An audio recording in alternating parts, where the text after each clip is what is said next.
I love this topic in the same way that I love the topic of stainless steel brushes, because it's all about education. It's understanding the why behind what you're doing. The first thing I want to point out is that no cleaning can happen on the clean side. That completely negates the purpose of the clean side. If you're cleaning on the clean side, it's now the dirty side. Beyond Clean offers a creative look into the inner workings of the healthcare industry, committed to getting it right. Every instrument, every time. Join us every week as we explore the hidden world of one of the most important aspects of safe surgical care. And now your hosts, Hank Balch and Justin Poulin. This week on Beyond Clean, we speak with Lindsay Brown, Clinical Education Manager at Key Surgical. We're going to be talking all things brushes today, Hank, and Lindsay Brown is an engaging and passionate guest that I think everybody is going to enjoy hearing from today. That's right, and if you were at the ISHM meeting in Nashville this past year, you got a chance to hear her on the closing day. But I'm excited to go beyond the brush and really delve into one of the most central tools in our job as sterile processing professionals. So I cannot wait to get to the interview. All right, well, let's get right to it. But first, programming note, you can follow Beyond Clean on Twitter at Beyond Clean Info, the Facebook page, facebook.com/Beyond Clean Podcast. LinkedIn, you can find us there, linkedin.com/company/Beyond Clean. Lots of slashes in there. LinkedIn.com/company/Beyond Clean. You can also send us an email to info@beyondclean.net. We'd love to get an email from you with recommendations for future guests, future topics, or just general feedback that we can share on a future episode. And we'll be right back with Lindsay Brown, Clinical Education Manager at Key Surgical.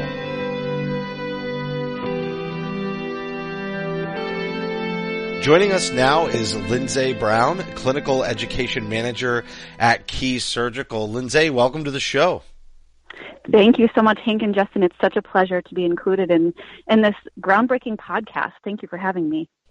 Well, thank you for the kind words, and I can tell you, Hank and I love it. It's a labor of love, but we've enjoyed it and have really appreciated the positive feedback, such as what you just said. And, I'm excited to dive into brushes. I think we said this before we came on air, but I used to work for a company who was a main competitor, and so I definitely know a lot about brushes. And maybe some people are like, it's brushes, but I actually think there is a lot to discuss on this topic, and I remember telling people about why the right size and why the right brush for the right situation, and I know we'll dive into that today.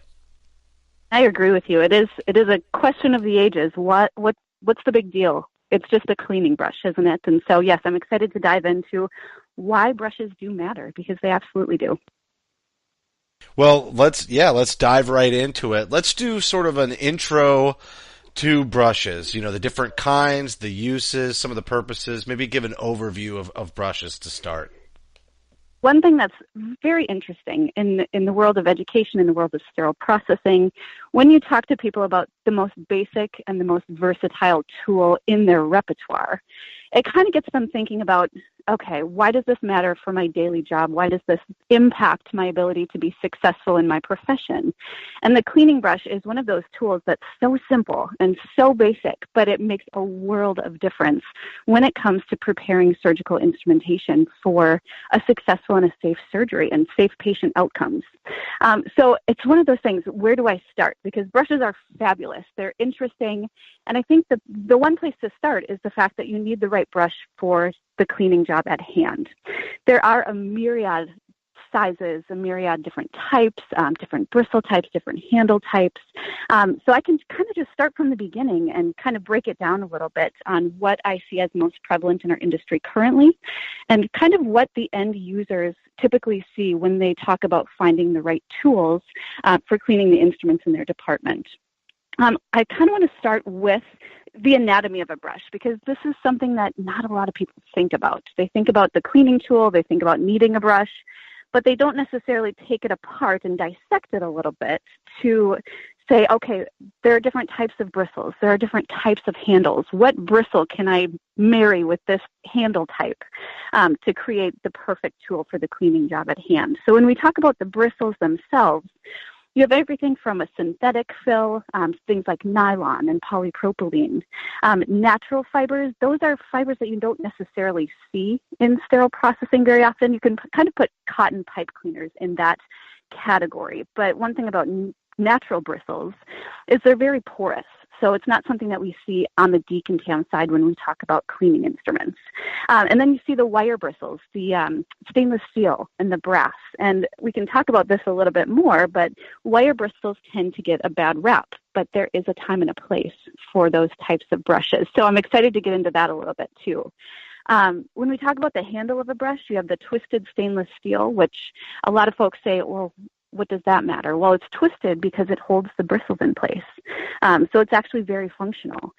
You have the molded plastic block, so your toothbrush style brushes, the ones that look like hair brushes. The semi-rigid tubing, the spring coil stainless steel wire, all of those are different options for the handles themselves. When you kind of dissect the actual bristle types and the handle types, they all have their pros and their cons. So when we talk about the actual bristles, nylon, for instance, is the toughest and the most durable synthetic fiber available.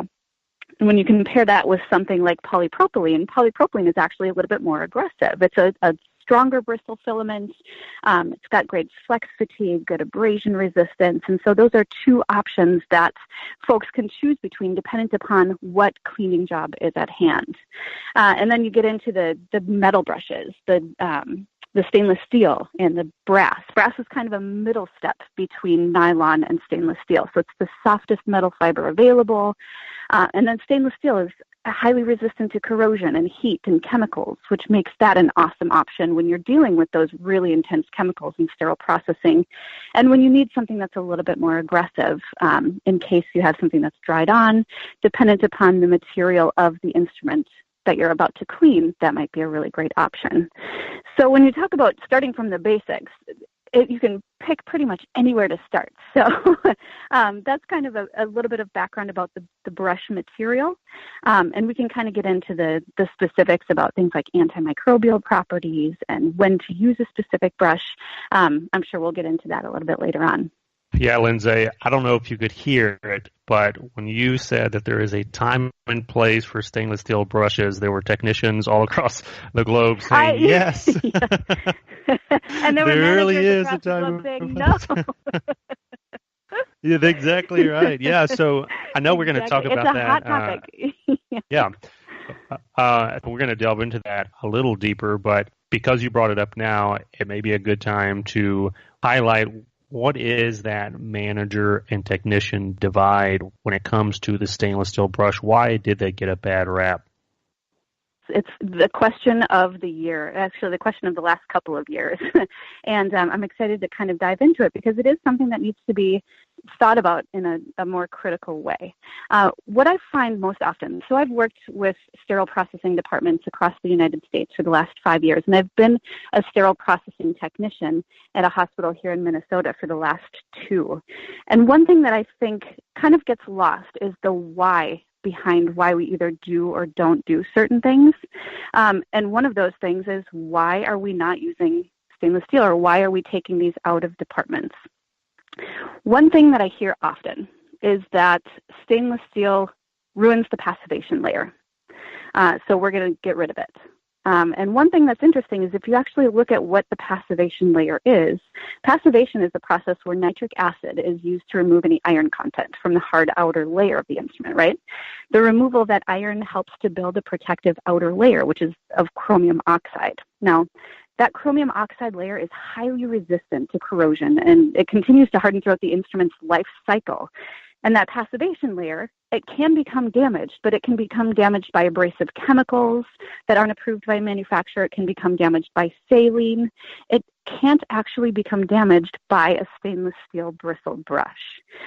Now, if anyone is certified instrument specialist, the CIS through ISHM, they've gone through Rick Schultz's Inspecting Surgical Instruments, an illustrated guide book right? The study guide.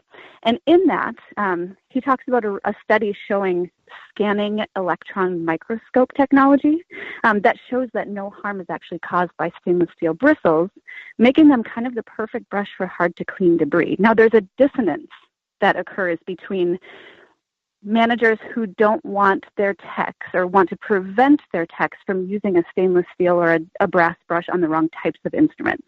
And I think that's where sort of the confusion lies, and that's where the argument lies. Because if you do use a stainless steel or a brass brush on the wrong type of instrument, a coated instrument, an insulated instrument, if you use it on a laparoscopic instrument, for instance, you're going to damage it with that stainless steel brush. So I think what's happening is there are a lot of managers who have actually told me, you know what, I don't want to take that risk that someone's going to use this brush on the wrong type of instruments. So what they're saying is they're just going to do away with them completely to mitigate that risk. And so that's where the frustration lies, because on one hand, yes, it's a great tool if you have caked on bioburden, for instance, that a nylon brush just isn't going to cut through. But on the other hand, you have the potential to do a lot of damage on the types of instrument surfaces that can't actually withstand the rigor and the abrasiveness of a stainless steel option. So I think that's kind of where that dissonance lies. Yeah, and again, the way you kicked that off was, let's just be really clear about the whys and the why nots. And I think where you run into the dissonance that's going out is to say you have a manager who's concerned that newer techs don't understand the distinction of using stainless steel on a coated instrument or not. And then rather than give them a why, you just give them a mantra. And then that creates a narrative that isn't necessarily accurate. And I'm obviously very familiar with Rick Schultz's book. And I remember that study. I used to work for Rick at Spectrum Surgical. We used to give that study out to all the customers under magnification. 100 times, I think, was one of the images, and maybe 50 times was the other. But I remember making it a very big point of emphasis. And I think it comes right back to your role with Key Surgical. It really all comes down to education and continuing education. And in many cases, that stainless steel brush is going to do a phenomenal job of cleaning areas that are difficult to clean. And I think specifically if you start to get some staining or anything along those lines, stainless steel brush is going to do a better job under the right circumstances. And I do want to make one point about stainless steel brushes in terms of using it to sort of eliminate rust. And I want to sort of dispel the myth that rust can be removed with a stainless steel brush. That's one thing that a lot of techs that I talk with say, you know what, I really miss our stainless steel brushes because it really helps to remove rust off of our instruments. Rust is actually the child of pitting. So you can say pitting is the mother of rust, if you will. So just by removing the surface rust with a stainless steel tool or with any tool, it's not eliminating the problem. The problem goes a little bit deeper. It's actually an issue with the surface of the instrument being no longer intact. So I do want to kind of dispel that myth that stainless steel is good for removing rust, because that's not actually the case. It's an instrument surface issue when it comes to rust and solving that problem. That's a great point as well there, that being a leader of frontline technicians, I have, as you said that, I'm thinking, oh, yep, that's a common understanding out there, because you see it disappear as you're processing because you got this great brush to take it off, and then what happens the next time you see that instrument come through? It's back again. There's probably more rust on it. You didn't take it away. Exactly right. Exactly. I wanted to spend a couple minutes here talking about some general usage concepts. So you went into a fantastic background and overview of the types of brushes and some of their purposes. In terms of utilizing brushes in the decontamination area, what are some general ideas that we need to put out there to educate technicians to use these things correctly? One of the things that I think is most important as far as using a brush correctly is knowing exactly what it takes to make it an effective cleaning tool. And those two things are maximum bristle tip contact to whatever surface you're cleaning, and then the proper type of bristle. If you marry those two things together, you've eliminated the first hurdle with getting or moving toward a successful cleaning process. A couple other things is making sure to use the brush under the water surface. If you use a brush above the surface, you have all that splatter spray that could contaminate your work surface, contaminate your PPE more so than is necessary. Heaven forbid you're not using the right PPE, then you have a bigger issue on your hands. And that's still something I think our industry is battling too, is the importance of proper protective equipment. So those two things are critical. So the maximum bristle tip contact with the proper bristle type, using it underwater. There's also the argument that can be made, okay, is it flush, brush, flush? Is it brush, flush, brush? I think whatever the theory is that you're using, whatever series of events that you're using to brush, the understanding that friction and fluidics are the two main things that are at play. So friction obviously is two items, rubbing against one another. So when we're talking about cleaning, using a brush to rub against an instrument to remove whatever surface soil is on it. And fluidics is just fluids under pressure. So when you have some sort of fluids that help sort of maximize the ability to remove whatever soil is on the surface of that instrument, those two things go hand in hand. As far as twisting versus putting a brush in and out, I love to use the analogy of a vacuum. So think about the last time you vacuumed your rug at home, especially if you have pets or if you have children or if you have anyone that uses their shoes in the house and they sand. If the actual bristles on the bottom of your vacuum went back and forth, if they moved side to side, you have that suction action, sure, but the bristles themselves aren't actually helping sort of lift and remove the soils and the hair and whatever is on your carpet. They spin for a very specific reason. That spinning motion helps maximize the actual contact, the surface area contact. And that spinning also helps lift and remove the dirt and debris. Same theory applies. When you have a lumen that you're trying to clean and decontam, if you twist that brush through that lumen, it's going to maximize the surface area contact of those brush bristles to the instrument itself, thereby helping to remove more of the bioburden that's potentially inside. So twisting is important. Proper size is important. Size matters when we talk about brushes. Size absolutely matters. If you have a brush that's too big for your lumened instruments, for instance, that brush is not only going to probably get stuck inside of them, potentially leading to an exorbitant amount of repair costs, brush stem extraction from your instruments by your repair companies, but it could potentially also damage the instrument itself. If you're forcing a brush into those some of those very narrow lumens, you could bend those instruments very easily. Likewise, using a brush that's too small for the lumen, that's also not a good thing, because then obviously we don't have that proper bristle tip contact to the surface, and we're not actually doing any cleaning at all. Those are some excellent nuggets of information. And I love a good analogy like that, because I think it just helps people understand, the action or the mechanism of cleaning. And so really nicely done. We're going to be back after a short break with Lindsay Brown.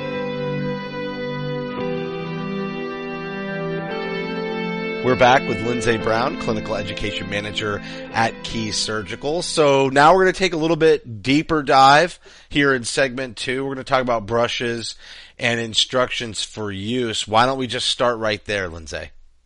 Instructions for use, that's like the term that everybody hates and loves at the same time, because you can't, I think it was Steve Kovac's segment that you guys did with him where you talked about how you can't get through a CEU presentation without at least once, probably more like 5 or 10 times, mentioning the importance of instructions for use and mentioning the critical nature of instructions for use. And so I thought that was a very apt statement about instructions for use.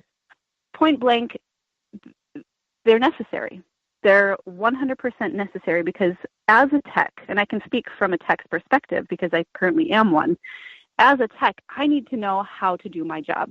I need to know how the manufacturer of the instruments that I'm cleaning or trying to clean wants me to clean them.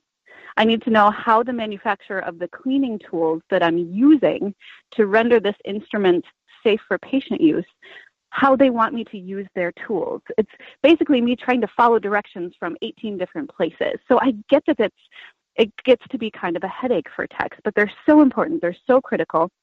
And one thing that I think is kind of interesting is in the new Amy ANSI ST79 2017, it talks about if a device manufacturer specifies a brush or a cleaning instrument, that brush or an equivalent should be used. So it actually makes reference to having a brush that's either equivalent to what's called out in the instructions for use or having the exact brush.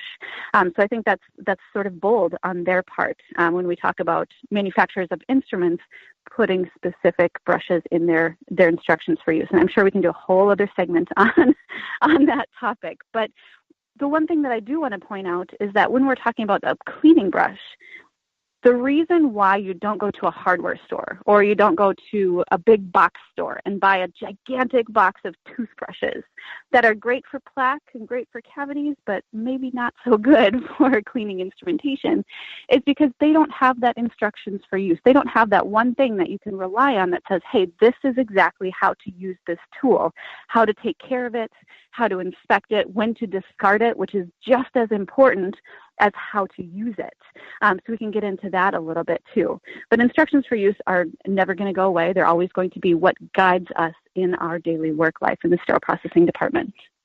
You know, Lindsay, on my show notes, I had the word toothbrushes written real large with a lightning bolt and thunder, and I was going to swoop down in and say, can we use toothbrushes? But sounds like a comic strip in the making. There you go. So you answered that. That's your next project. Hank just got a new nickname. He's Captain Clean. Captain Clean.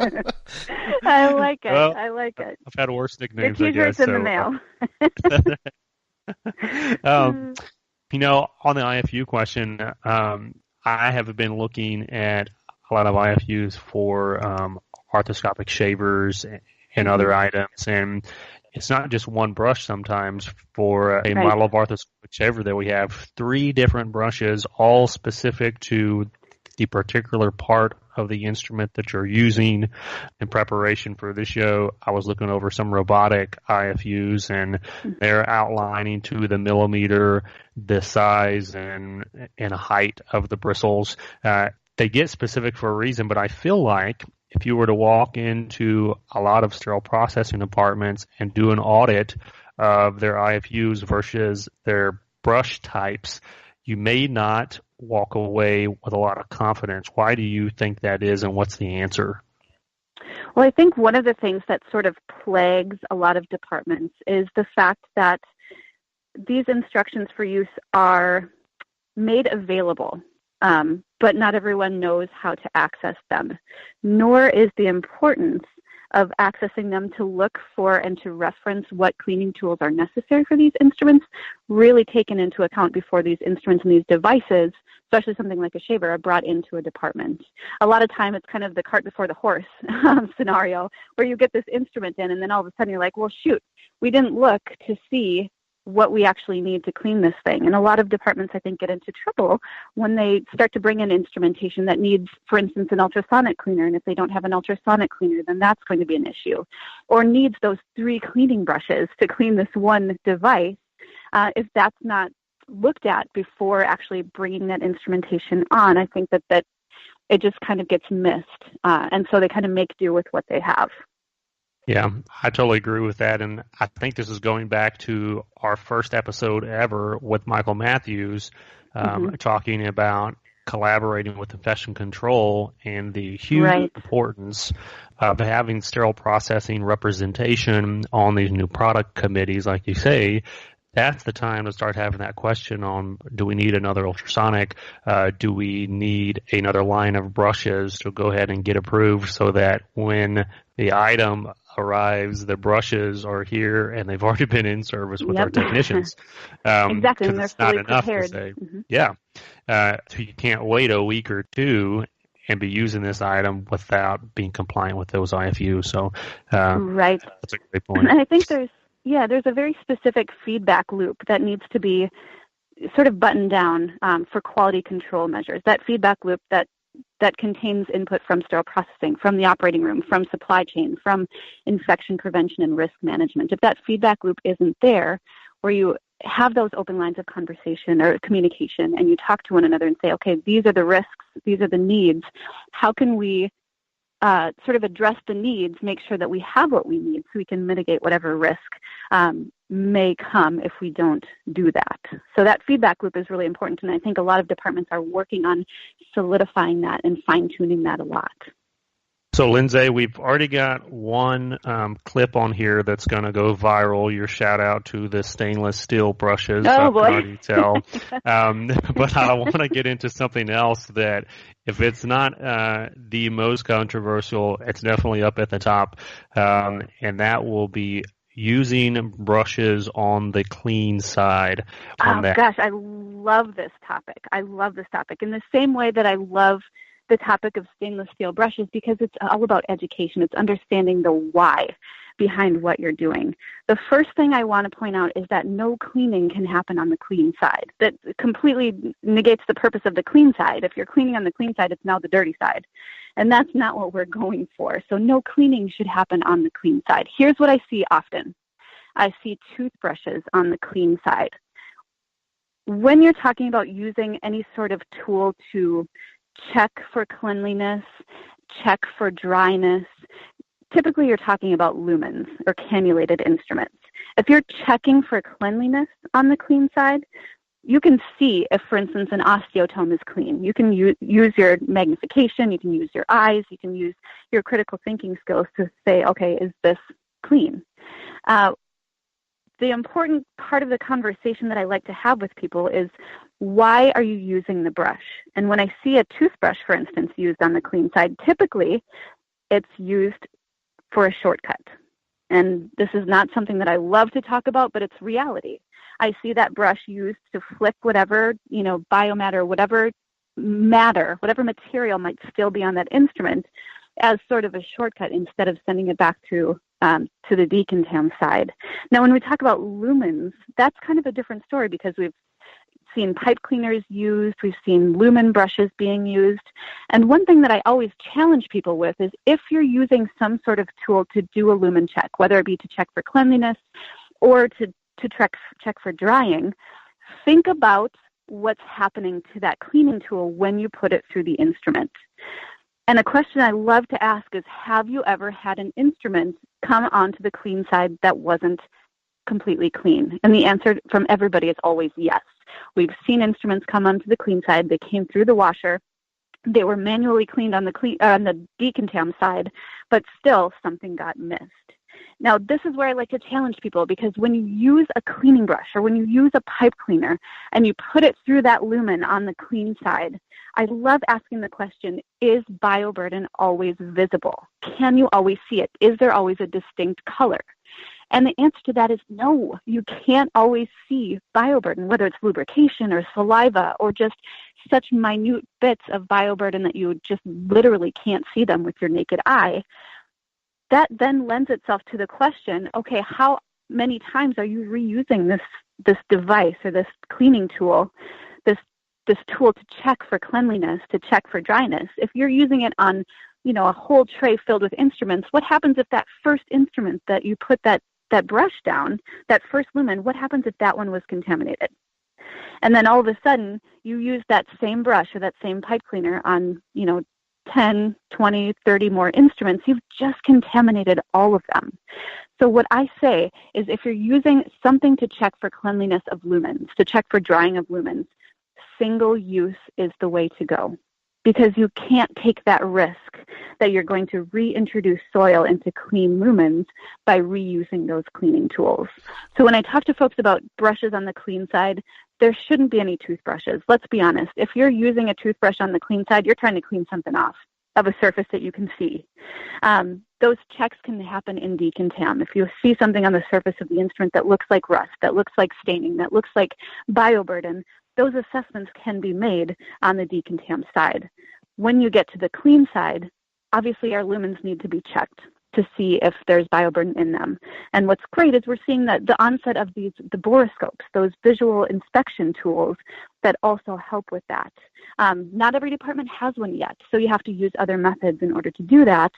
But it's important that techs think about how often they're using those cleaning tools and those check tools. I also get asked the question, well, we do reuse brushes or pipe cleaners on the clean side, but we just put them through the washer at the end of the day. Well, if you put something through the washer, you're making the assumption that it's dirty and it needs to be cleaned.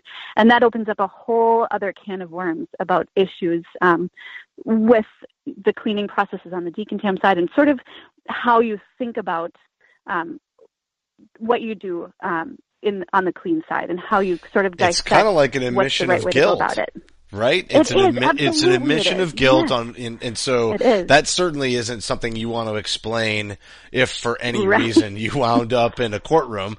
But I think another point too is it's not a great verifier or validator of cleaning because of what you said at the very beginning, which is, ST79 says that we submerge the instrument for brushing so that we don't aerosolize it or throw any of that debris into the air. And then there's that whole issue of cross-contamination on the clean side. It is a struggle, but I do think you mentioned the borescope. There are better ways, so to speak, to validate. And I think this has been a big challenge in the industry, and we've talked about it before a couple of shows ago, just about getting the proper validation mechanisms in place. I think it was with Marianne Drosnock. So I did want to ask you, though, as we continue down this cross-contamination path and we talk about the clean side versus the dirty side and maybe running those brushes through the washer, let's talk about proper storage and biofilm, and obviously that will lead into selecting the proper brush to match the diameter of the lumen or cannula that you're trying to clean. So let's talk about running them through the washer. Let's talk about proper storage and how to prevent biofilm from building up on the brushes. Absolutely. Well, one of the things that I do want to point out is there are a lot of manufacturers in our industry currently that are taking a look at how do we make brushes a better cleaning tool. And in comes antimicrobial bristles. And what antimicrobial bristles do is they prevent the growth of microorganisms on the surface of the bristles themselves to hopefully prevent that cross-contamination or at least help, with the cleaning process. One thing that's kind of interesting is when you talk about proper use and proper storage of brushes, a lot of times you can look back to ANSI AMI ST79 and also the brush manufacturer's instructions for use, because there will be detailed instructions for the use, the cleaning and decontamination, and also the storage and inspection of these cleaning tools. When you're inspecting a brush, for instance, making sure you have the right size once you've used a brush. If you have reusable cleaning tools, they do need to be cleaned and disinfected, and that's spelled out in multiple places in the new ST79 2017. For instance, on page 40 it says brushes should be clean and of the appropriate size and bristle type. Worn brushes should be discarded. Reusable brushes should be cleaned after each use and disinfected or sterilized at least once a day.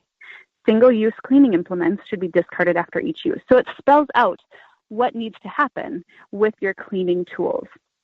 Every cleaning brush that's used in the sterile processing department has an instructions for use. If you're getting it from a reputable place that's not a big box store, a hardware store, or anything like that, that details how to properly prepare that brush.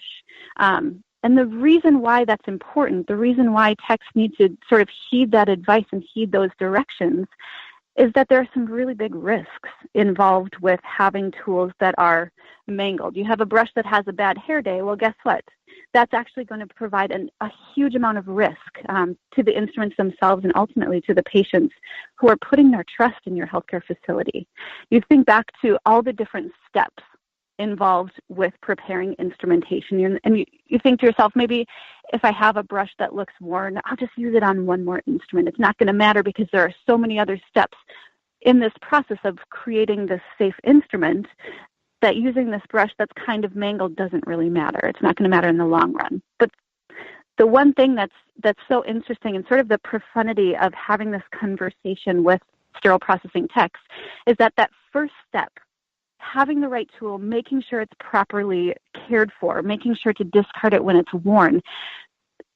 There's a very profound relationship that's built between, for instance, a mechanic and their tools, because that's what they use to create a certain outcome.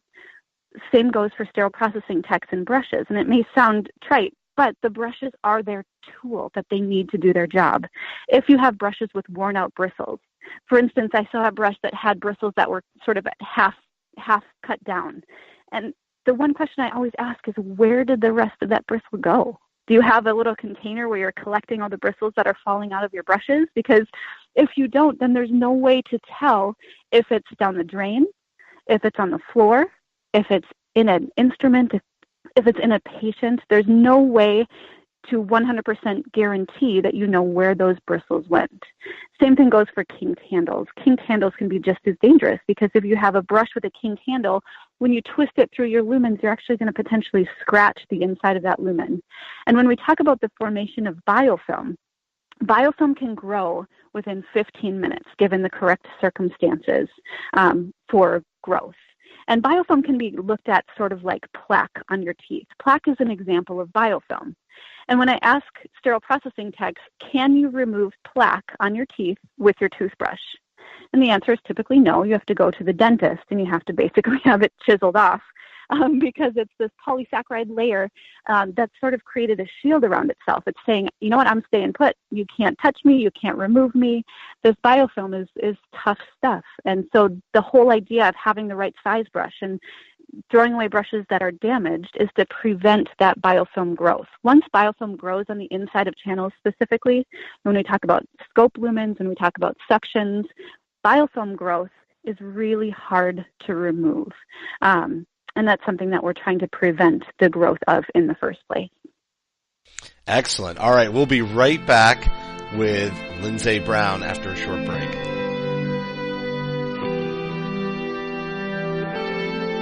All right, Lindsay, we kind of started talking in the last segment about using the right size brush to match the diameter of the lumen or the cannula, but we didn't get to it, and it's a great way to start off this segment talking about dangers of improper brushes or improper brushing. And I think, anytime somebody's going to use a brush that's too large, it's really not going to create that scrubbing action. And then if it's too small, it's not going to scrub all the surfaces inside of the lumen and the cannula. So maybe leap off there and talk about some of the other dangers of improper brushes or improper brushing. There are some terribly serious risks associated with improper brush use and improper brush selection. And I think the number one risk is ineffective removal of bioburden that results in patient harm. It results in biofilm formation. It results in so many negative impacts that I think that risk, even though it's sort of high level, it really comes down to why we are in this industry, and that's for patient safety. A couple other risks: damage to the device. Your hospitals spend so much money on these instruments and these devices. The last thing that we want to do is use the wrong cleaning tool on them that could potentially damage those devices. Now, there are different types of protective methods, like acrylic tips on the end of brushes, balls on the end of the brushes to prevent scratching the inside of lumens. Those are different options that can certainly be used to prevent the damage to those devices. Damage to the brush is also a risk. Even though we're using that brush to clean, we also don't want to damage it during the cleaning process, because it will result in broken bristles, broken stems left inside of instrumentation that need to be extracted. Those are all bad things. Those are things we're trying to prevent. Having the right size brush and using it properly prevents those things. And I think another risk that I think gets kind of shoved by the wayside a little bit is the additional time that's required for re-cleaning. All sterile processing departments talk about efficiencies. They talk about improving efficiencies. And I ask this question all the time when I'm in departments giving education about cleaning brushes. How many of you just are so bored during your shift that you wish you had more to do? And you should see the laser looks that I get from these techs. They're like, lady, are you kidding me? Of course we don't have any additional time. Well, why would you want to do this then? Why would you want to add this to your list of things to do? Re-clean all of these instruments that weren't cleaned properly the first time because you didn't have the right tool. And so I think that that's also a risk that needs to be considered when you're talking about improving efficiencies, when you're talking about, time is money. How do we how do we save money but also do a better job? That's a really, really hard sort of issue to tackle. Lindsay, I'll throw in another danger of improper brushing, at least, and I'm speaking from experience here, is especially with those stainless steel brushes, it is easy, if you're not using a safe brushing technique, to brush your finger through a plastic glove, and Absolutely. there are few things in that department that I would not, or that's the worst thing in the department to be punctured by, if you will, because it touches right. every dirty thing that comes through. Yes, absolutely. So yeah, I just want to throw out that safety tip too there to the audience. But so we get all the correct brushes. We read the IFUs to know the types and also the times. Are we brushing for 30 seconds? Are we doing in and out and twisting for 60 seconds and a rinse?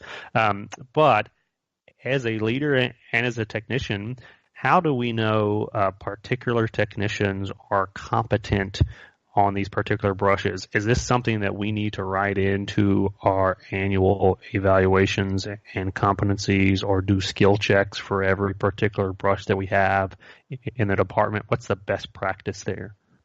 That is a really great question. And I think one of the things that I want to point out is the fact that when we talk about having a brush policy, and I'll go into this a little bit further, but having a brush policy in your department, brush policy wasn't part of our vernacular in the sterile processing world, even as little as 3 to 5 years ago. But we're seeing that more and more, each department having something in place as far as a policy is concerned that sort of guides their techs on how to use brushes, when to inspect them, when to discard them. And those brush policies range from these cleaning brushes can be used on one instrument and then thrown away. These cleaning brushes can be used during one case and then thrown away. These cleaning brushes can be used during one shift and then thrown away, so on and so forth. So I think a lot of departments are trying to take a look at how they can, from a high level, sort of manage the tech's expectation of themselves. And so dependent upon what your brush policy is in your department, you can sort of set those expectations. And as long as everybody is on board, that's wonderful. Competencies are a beautiful thing. I am 100% on board with competencies because it is a way for a tech to prove that they are putting stock in what they do on a daily basis. They care about what they do, and they respect the greater process. Even though it's just a cleaning brush, they respect the process and they respect that matters in the grand scheme. So as far as competencies are concerned, I think it depends on the cohesiveness of a sterile processing setting. I've been in departments where everybody's on the same page, and I've been in departments where nobody's on the same page. And so whether it's individual competencies or whether it's putting a policy in place that says, okay, we're going to reuse our brushes each shift and then throw them away, or we're not going to reuse any brushes. Having your techs even sign off on that they understand that they can have something concrete to point to as inspectors come in, and really just to rely on when they talk about the importance of what they do affecting patient safety. Having that policy can really help shape that. Yeah, and I think I mentioned it on a previous episode in terms of preparing for those surveyors and just the low-hanging fruit of having a timer in your decontaminant area so that you can demonstrate, if the IFUs do say to brush for 30 seconds, that you can show that you know how long 30 seconds is. Absolutely. Not, brush a couple times and we're good. Because, exactly. Again, that's not what the validation says, Right. And it all comes back to having those instructions for use accessible and available to the staff so that they know those time constraints and those time requirements necessary to clean a device. That's just as important to prove that they know that those things do exist and that they're variable dependent upon the instructions for use that you're reading. So for the companies out there that perhaps are into instrument tracking softwares or just the manual tracking department, I would make the recommendation to input those specific brush types and specifications on to a pop-up in Decontam if you're scanning Absolutely. to tell you I need these 3 brushes, or if you have a limited complexity of inventory, maybe you can put posters up for particular products. But having that stuff, as you say, not only accessible but known and easy to find in full PPE and understand, oh, this is the brush that I need for this one, and not this one, not just the one that's at arm's reach, Exactly. There are also other tools, like I know every brush manufacturer that I can think of has a brush scale that can be used in Decontam to measure if there's any question as far as what brush size is necessary for a lumen, for instance. Using that quick tool and lining up the hole, with the lumen itself and saying, okay, this is the millimeter brush that is necessary. Even something as simple as that really helps to ensure that those instruments are getting cleaned properly. So we've gone through the state of the union of brushes, if you will, Yeah. at least the current state. But, we want, before we let you off the hook here, we want to get your perspective on the future of brushes. So you mentioned antimicrobial bristles are a possibility out there now. I know at one point I've seen some battery-powered brushes that have been being marketed. I don't know if that is still around nowadays or not, but what does the future look like in terms of brushes for us? One thing that is interesting when you talk about the future of brushes, I can't help but think about the distinction between the brushes required to clean scopes and those required to clean surgical instruments. When we're cleaning scopes, a lot of the recommendations talk about single-use brushes. In my mind, the question is always there, well, why isn't that sort of the norm? Single-use brushes, it's kind of the easiest way, the safest way to minimize the risk of cross-contamination. Why isn't that being talked about more?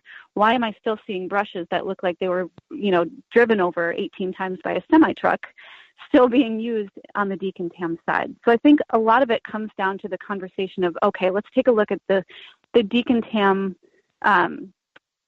the purpose of it from a broader level. Let's take a look at it and say, why is what we're doing with these devices different than what we're doing with these devices?